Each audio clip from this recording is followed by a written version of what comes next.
venendo all'attualità, la legge 16 è approvata. L'altra sera mi hanno detto, perché io ero a Postermano sulla Guigarda, dice guarda che c'è uno su Rete Veneta, per pudore perché riveste un ruolo istituzionale, non lo cito, ma ha un ruolo importante, ha detto tanto a legge si bloccava, non si può fare niente. Ha detto una stupidaggine, la legge 16 è pienamente valida ed efficace fino a che non interverrà in via definitiva, anzi 2 giorni dopo la decisione, perché la Corte ha tempo 48 ore per depositarla, la sentenza della Corte Costituzionale, che mi anticipò, tanto che non pensiate che sia un fesso, al 100%, ve lo metto anche per iscritto, ma poi è registrato, vero? Al 100% sarà negativa, che voi non pensiate che io la ritenga è negativa al 100%, ci mancherebbe. Sappiamo cos'è la Corte Costituzionale. La Corte Costituzionale, e parlo dal punto di vista giuridico, non da altro profilo, è un organo definito dai costituzionalisti di chiusura politica dell'ordinamento. È un organo, tra virgolette, giudiziario, ma è un organo di chiusura politica, cioè non deve neanche permettersi di pensare di votare diversamente. Il diritto di autodeterminazione non è regolato nella Costituzione italiana perché la Costituzione si rifà al diritto internazionale, quindi lo riconosce. Ripeto, la conclusione è che chi nega questo diritto, i nostri 2 ospiti non lo sono, fortunatamente, è lui in violazione grave, inaccettabile, pericolosa, sottolineo pericolosa, di quello che è il precetto costituzionale e in particolare l'articolo 10. La Regione è bloccata, dicevo, è bloccata perché noi gli abbiamo messo in mano uno strumento. Questo strumento ha bisogno di norme attuative che in questa fase spettano alla Giunta regionale. La Giunta regionale, non il Consiglio, quindi Zaia e la sua maggioranza, devono adottare dei decreti della Giunta per dare concretezza. E una delle cose principali è quella di creare questo ente, un'associazione, un comitato per aprire i conti. Devo spendere una lancia in favore della Giunta, e noi siamo molto obiettivi, io vi sto dando anche una mano, a volte non so se la vedono, ma questo è un altro aspetto. Hanno un vero e proprio ammutinamento dei funzionari. I funzionari non collaborano. Questo l'ho constatato di persona. Non collaborano né con Zaia né con l'assessore Ciambetti. E questi praticamente, se non hanno il supporto tecnico per realizzare un passaggio che è importante, perché ha bisogno di un suo tecnicismo, ha bisogno di una certa conoscenza, è una cosa che qualcuno ha anche suggerito come si può fare, ma non sono in grado di andarne fuori.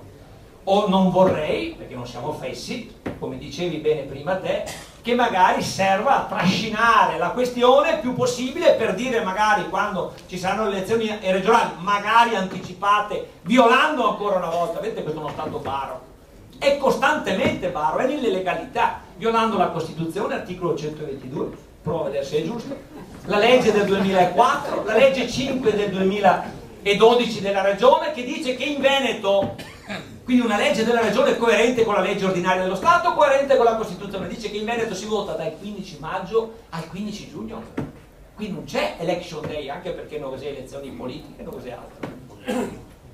E quindi questi sono 2 comuni commissariati, Venezia, vabbè, dopo comuni piccoli, ma rispetto a 5 milioni è una cosa minore. Quindi vuol dire che vogliono violare ancora una volta per altre esigenze, per altre ragioni, per altri obiettivi.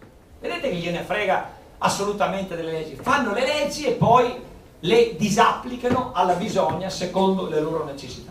Quindi noi speriamo che non ci sia qualcuno, ripeto, che voglia portare questa vicenda alle elezioni regionali che dovrebbero tenersi tra il 15 maggio e il 15 giugno, ma che stanno già pensando, e avendo loro il potere, ma tu hai già messo adesso con l'interrogazione, hai messo l'altro là, quantomeno si crea dibattito, perché io ho visto in regione nessuno, infatti ero disperato quando ho vissuto questa esperienza, poi te ne ho parlato e ho avuto la piena collaborazione, sensibilità di Dincal, questo gli dà merito. In regione ne ho parlato da Zaia ai consiglieri, prima non sapevano, secondo hanno detto ma per me si può votare anche a novembre perché andando avanti c'è il pericolo che il PD magari si organizza meglio.